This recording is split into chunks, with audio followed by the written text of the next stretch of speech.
The Taliban had their big diplomatic test today.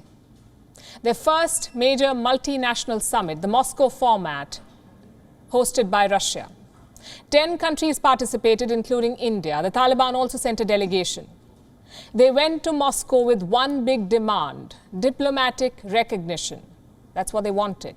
Well, they failed, thank God. The Taliban was gambling on Russia's support. They were hosting the talks. They invited all the stakeholders. If Russia recognizes the Taliban, there could be a domino effect. That's what they were hoping for. But Moscow is not ready yet. Foreign Minister Sergei Lavrov said the Taliban must work on human rights first. Like most of the other influential countries in the region, we are in contact with the Taliban. We are prodding them to fulfill the declarations they made when they had come to power, including securing an inclusive government, both ethnically and politically, so that the full range of society's political views would be represented in the government. Official recognition of the Taliban is not under discussion for now, and it was told publicly.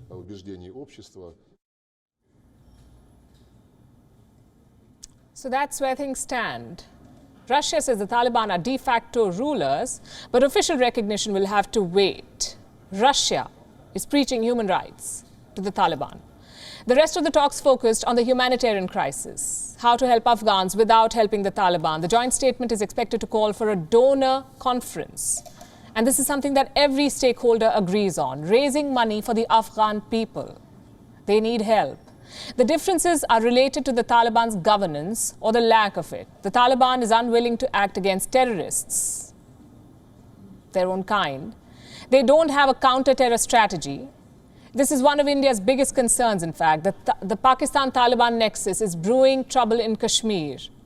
Anti-India terrorists are taking shelter on Afghan soil. Is the Taliban willing to tackle this threat? Well, for that, they must first admit the problem. The Taliban say there are no foreign terrorists in Afghanistan. Al-Qaeda, ISIS, it's all the media's creation, they say. The threat of ISIS is not serious. If you, the media, do not exaggerate it, it is not serious.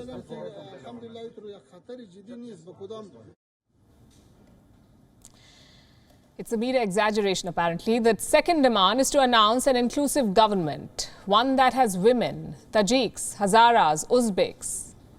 A government that is representative of Afghanistan. Again, for that, you must first admit the problem. The Taliban say their government is already inclusive. Government is in Afghanistan now also inclusive. You know about 500,000 employers working with us. All of them former employers. We need supporting peace in Afghanistan. We need reconstruction and rehabilitation of Afghanistan. And frankly, we should not be surprised by what they're saying. This is a regime that celebrates suicide bombers. What can they possibly know about inclusivity? Let me show you what the Interior Minister is up to. Sirajuddin Haqqani, he's greeting relatives of the Taliban suicide bombers. Each family got $112 and a plot of land. They also got pictures clicked with Sirajuddin Haqqani. Though you will notice that his face is actually blurred. We don't know why. Perhaps because the FBI is chasing him, or because there is a multi-billion-dollar bounty on this Taliban minister's head. This is the real Taliban, not the delegation you saw in Moscow, not the spokespersons who come on television. This, a wanted terrorist / minister celebrating suicide bombers. This is the real Taliban. You can wait all you want for them to change. You can call them de facto rulers or whatever else you want to call them, but the Taliban will not reform. They will not keep their promises. Do you remember what they said in their first press conference? Equality for women, education and opportunities for women. Well, Afghan schools opened 33 days back. The boys are attending classes, the girls are not. If the world still wants to trust the Taliban, it will be complicit in the impending disaster. WION is now available in your country. Download the app now and get all the news on the move.